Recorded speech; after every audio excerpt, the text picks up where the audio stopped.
السلام علیکم، پاک وائس اسٹوریز میں آپ سب کا خوش آمدید۔ تو چلتے ہیں قسط نمبر 36 کی طرف۔ یہ ان دنوں کی بات تھی جب رخسانہ آنٹی نے اچانک کینیڈا شفٹ ہو جانے کا اعلان کر دیا تھا۔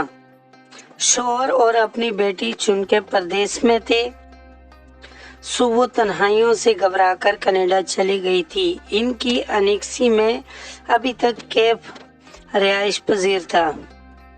آنٹی کے چلے جانے کا بڑی مما اور میری مما نے خاصا صدمہ لیا تھا۔ عرصہ دراز سے وہ ہمارے پڑوس میں رہ رہی تھی۔ ان کے چلے جانے کے بعد یوں لگتا تھا گویا برابر والا گھر سناٹوں میں ڈوب گیا ہے۔ آنٹی چلی گئی تو کیف بھی گدھے کے سر سے سنگ کی طرح چند دنوں کے لیے غائب ہو گیا تھا، اور میں جو اتنے دنوں سے اس کی عادی ہو چکی تھی ایک دم بکلا کر رہ گئی، اور جس دن وہ واپس آیا تھا میں گویا پٹ پڑی، بغیر بتائے کہاں دفع ہو گئے تھے۔ سانس تو لینے دو، بتاتا ہوں۔ وہ گھاس پر پسکڑا مار کر بیٹھ گیا تھا۔ جلدی سے بکو، میں غصے سے بولی۔ اسود بھائی اور غنی کے بعد کیف ہی تھا جس سے میں اس قدر بے تکلفی سے پیش آتی تھی، اور دوسرے مما اور پاپا کیف کی شرافت نجابت کو دیکھ کر مطمئن تھے۔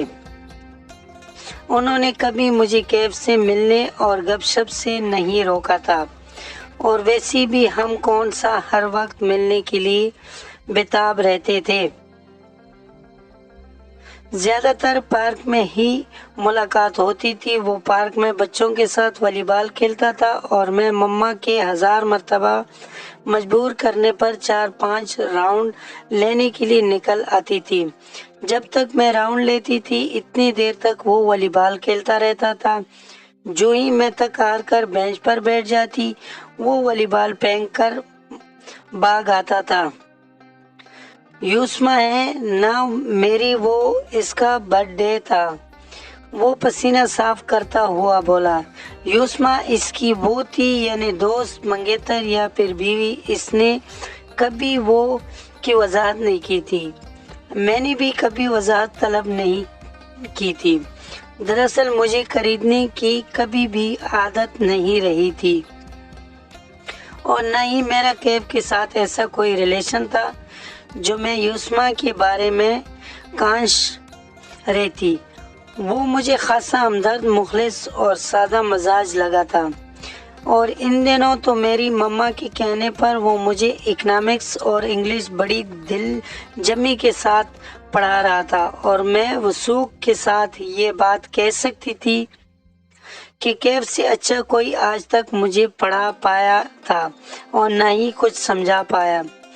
مما کیف سے بہت خوش تھی، کیونکہ میری منتھلی ٹیسٹ دیکھ کر مما کا دل خوش ہو گیا تھا، اور وہ اس کامیابی کا سارا کریڈٹ کیف کو دے رہی تھی۔ میری محنت کو وہ کسی کھاتے میں نہیں سمجھتی تھی تو بتا کر جاتے۔ میں نے ناراضگی جتائی۔ کیوں بھائی، آپ نے مجھے مس کیا تھا؟ وہ صاحب مجھے چڑھا رہا تھا۔ ہونا کوئی نہیں، تم تو خوش ہوگی، پڑھائی سے جان چھوٹی رہی اتنے دن۔ وہ مسکراتے ہوئے بولا، اب ایسی بھی کوئی بات نہیں۔ میں جذبز ہوئی۔ تم آوارہ گردی کر آئے، لڑکی احترام سے بلایا کرو، میں تمہارا استاد ہوں۔ وہ خواہ استاد بنا۔ تمہاری یوسما ٹھیک ہے؟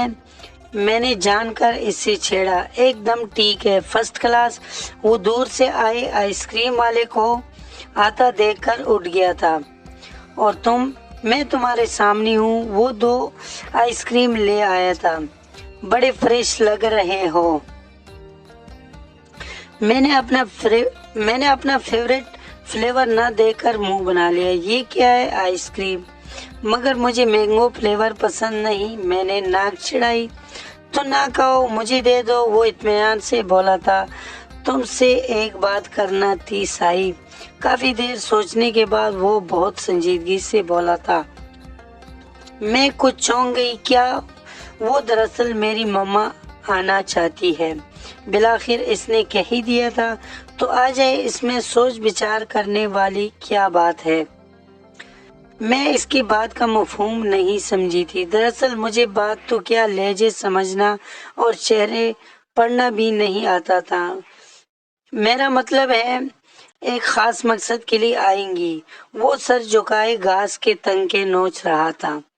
اس کے قریب ہی خشک گھاس کے تنکوں کی ایک ڈیری لگ چکی تھی۔ کیسا مقصد؟ اب میں کچھ سمجھ تو چکی تھی، تاہم مزید وضاحت بھی ضروری تھی۔ ایبک کے لیے آئیں گے۔ میں نے تمہاری اتنی تعریفیں کی تھی کہ وہ تم سے ملنے کے لیے بے چین ہو گئی ہیں۔ اس نے تعریف کا ایک جال میری طرف پھینک دیا تھا اور میں اس جال میں الجھنے کے قریب پہنچ چکی تھی۔ دراصل اپنی تعریفیں کس سے ناپسند ہوتی ہے، اور میری جن خوبیوں کو میرے گھر والوں کے نزدیک کوئی وقت یا اہمیت نہیں تھی، وہ انہی خوبیوں کو میرے نظر میں اور بڑھا کر پیش کرتا تھا۔ دراصل یہ بھی ایک فن ہے، شائستگی اور سلیقے کے ساتھ کسی کو اپنے طرف متوجہ کرنا۔ یہ ہنر بھی کسی کو آتا ہے۔ تم بہت اچھی کوکنگ کرتی ہو، تم میں سلیقہ ہے، گھر سنبھال سکتی ہو۔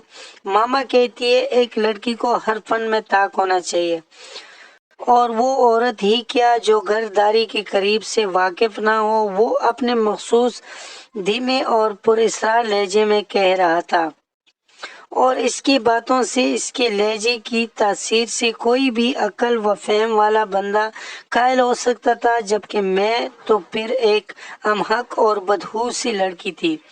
دراصل میرے لیے بیوقوف اور کم عقل جیسے الفاظ ہی مناسب تھے۔ اس وقت میں شفقانہ حد تک خود کو احمق ترین مخلوق بھی کہہ سکتی تھی۔ ہاں، اس وقت مجھے یہ الفاظ بہت زہریلے اور اپنا مذاق اڑانے والے محسوس ہوئے تھے۔ جب ماما نے مجھے جتایا کہ تم احمق اور پاگل ہو سائی، ہمیں یہ سب تمہارے لیے بہتر نہیں لگ رہا؟ آپ تو چاہتی ہی نہیں میں قدردان لوگوں میں جاؤں جو میرے سلیقے سے متاثر رہے، جو میری ڈگریوں کے بجائے میرے ہاتھ کے ذائقے کی تعریف کریں۔ پلیز ماما، میں ساری زندگی احساس کمتری کے ساتھ نہیں گزار سکتی۔ مجھ سے یہ طعنہ کبھی نہیں برداشت ہو سکے گا کہ میں کم ذہن تھی یا پھر میرا اکیڈمک ریکارڈ اچھا نہیں تھا۔ میں احساس کمتری کا شکار تھی، اور اسی خوف کے زیر اثر میں نے کیف کے بھائی کے حق میں ووٹ دے کر اپنے لیے ایک بڑے پرے کنبے کا انتخاب کر لیا تھا۔ میرا 3rd ایئر کا رزلٹ آیا اور میں خوش قسمتی سے پاس ہو گئی۔ ابھی میری اس خوشی کو سیلیبریٹ کر رہے تھے کہ ایک نیا واقعہ رونما ہو گیا۔